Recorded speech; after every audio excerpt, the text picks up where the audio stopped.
Oke, kawan-kawan, jumpa lagi dengan saya di channel MHN Petualang. Dan kali ini saya sedang berada di Gang Film dan ini saya menuju ke tempat thrifting.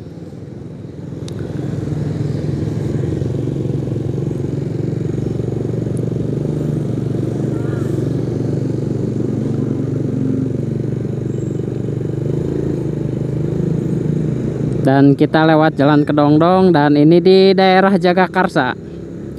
Sekalian saya akan mengetes HP Samsung M22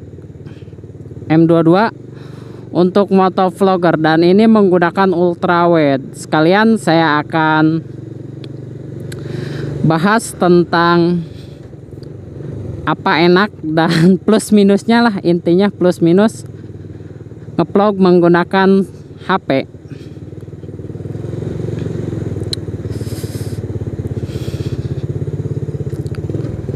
Dan untuk Samsung M22 ini untuk ultrawide nya ini di 8 megapiksel. Oke, kita kasih ruang dulu. Dan menurut saya ini cukup sih, HP di harga 2 jutaan yang punya kamera ultrawide sebagus Samsung. Dan ini udah ada stabilisasi AIS ya, bukan OIS, hanya elektronik saja ini stabilisasinya.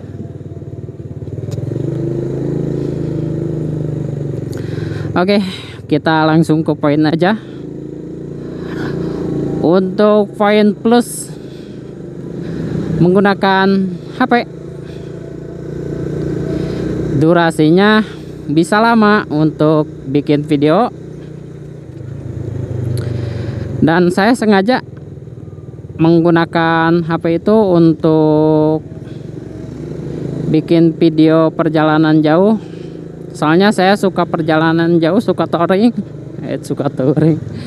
ya, solo ride atau gimana lah, intinya perjalanan jauh. Kalau misalkan naik gunung, saya juga kadang keluar kota, kan jauh lumayan, bisa dibikin konten. Kalau misalkan pakai action cam itu paling di 30 menit udah mati gitu. Dan action cam saya Akaso ATS 60 TR itu bisa sampai 3 kali, yaitu 1,5 jam. Dan itu pun kalau misalkan Akaso sebelum dimatikan, sebelum 30 menit dimatikan, itu baterainya cepat berkurangnya. Kalau misalkan kayak gini ya, simpelnya, misalkan 10 menit dimatiin, lama nanti dihidupin lagi sampai 3 kali dan itu berkurang baterainya, paling bisa 2 kali gitu, nggak full sampai 1,5 jam. Itu kekurangan dari action cam. Tapi gak tahu kalau action cam yang lain, soalnya saya cuman pakai Akaso ATS 60 TR dan untuk HP ini lumayan, saya bisa sampai sejam.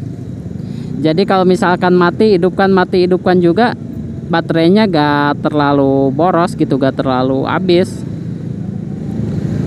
Beda sama yang action cam, makanya saya pakai ini.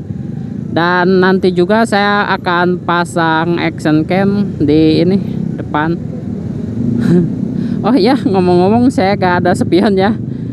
Kemarin waktu ini di depan sini nih saya jatuh.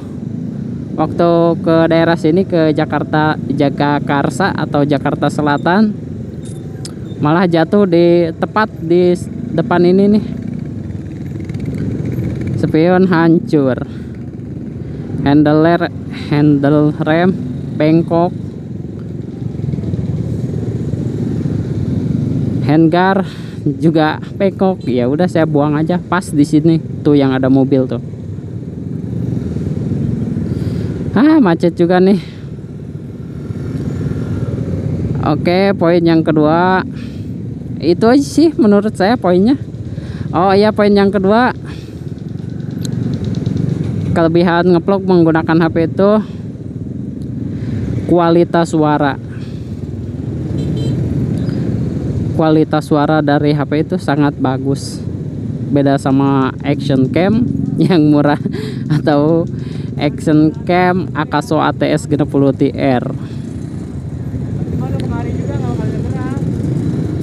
Kalau pakai Akaso ATS 60TR itu ngerebek suaranya, gak jernih. Dan kelebihan ketiga ngevlog menggunakan HP itu untuk mikrofonnya itu kompatibel, bisa dari merek apa aja, bisa pakai apa aja gitu. Kadang pakai yang murah juga bisa. Ini saya pakai yang sekitar 10 ribuan lah, nggak tahu berapanya, intinya di bawah 20 ribu. Dan menurut saya ini udah lumayan bagus.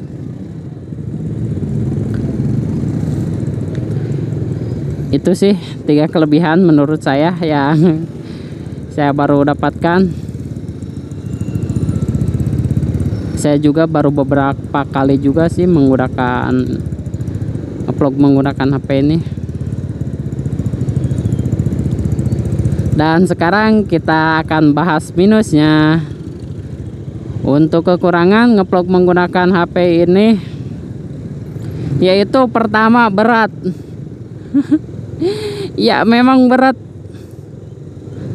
Untuk bobot HP-nya saja ini sekitar 250 gram ditambah pivotnya. Intinya peralatannya sih. Dan ini saya menggunakannya di helm, pakai mounting helm, nggak di dada. Seharusnya kalau misalkan HP itu di dada, cuman kalau misalkan saya pakai yang handle mounting dada itu chest strap,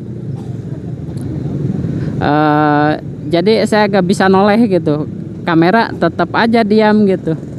Kalau misalkan di helm kan bisa noleh. Tuh kekurangan pertama, berat.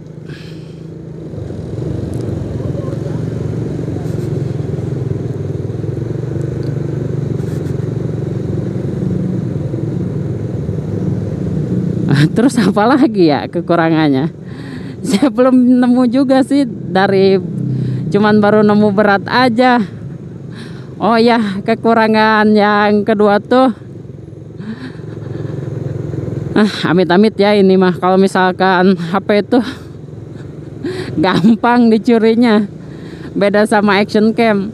Orang-orang cuek kalau misalkan ada action cam, tapi kalau misalkan ada HP itu pasti jadi rebutan, banyak incerannya, pasti bakal ada yang ngambil. Amit-amit tapi ini ya, itu sih intinya rawan dicuri.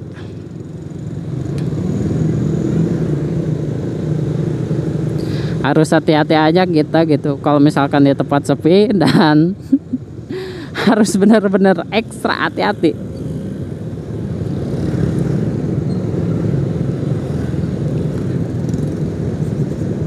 Dua poin sih baru yang saya temukan, baru 2 poin yang saya temukan.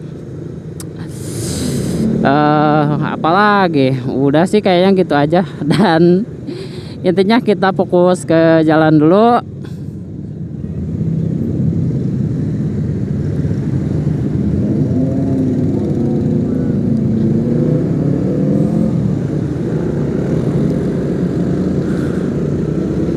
Karena tujuan kita akan ke Jalan Pepaya kalau nggak salah ya.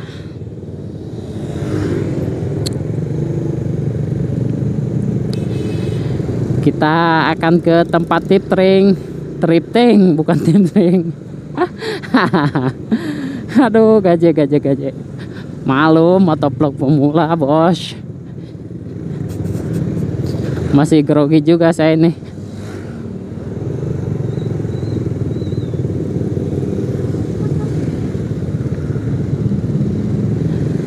Saya gak berhenti sih, cuman saya akan tunjukin aja kalau misalkan kalian atau teman-teman yang mau cari thrifting di daerah Jagakarsa Selatan atau Jakarta Selatan. Salah lagi, ampun. Aduh, kacau deh, belepotan bicaranya. Untuk kawan-kawan yang di Jagakarsa Selatan, kalau misalkan kita cari thrifting, nih saya tunjukin jalannya, dan ini di daerah Jalan Pepaya, dan ini thrifting, tempat thrifting. Sama ini juga tempat thrifting. Banyak baju bekas juga di situ.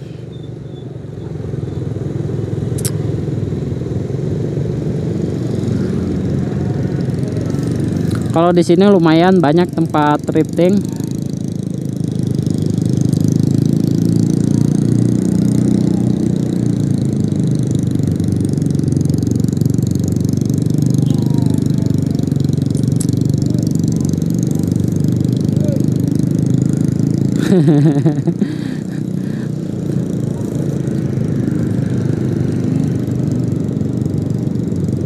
Oh, dan ini juga ada tempat thrifting. Dan yang paling banyak ini nih, 2 tempat. Tapi kalau yang murah-murah yang ini. Sama ini juga, kalau itu lumayan mahal sih kalau yang itu. Nah, itu dia tempat thrifting di daerah Jagakarsa atau di Jagakarsa Selatan. Buat teman-teman yang butuh baju loakan bisa mampir ke situ. Saya juga sering mampir ke situ kalau misalkan butuh baju buat kuli. Oh iya, ngomong-ngomong, saya di Jagakarsa Selatan ini hanya untuk kuli bray, kuli ngaduk. Khawatir dari Purwakarta ke Jakarta Selatan hanya untuk jadi tukang kuli aduk. Ya gak apa-apa lah, namanya juga hidup.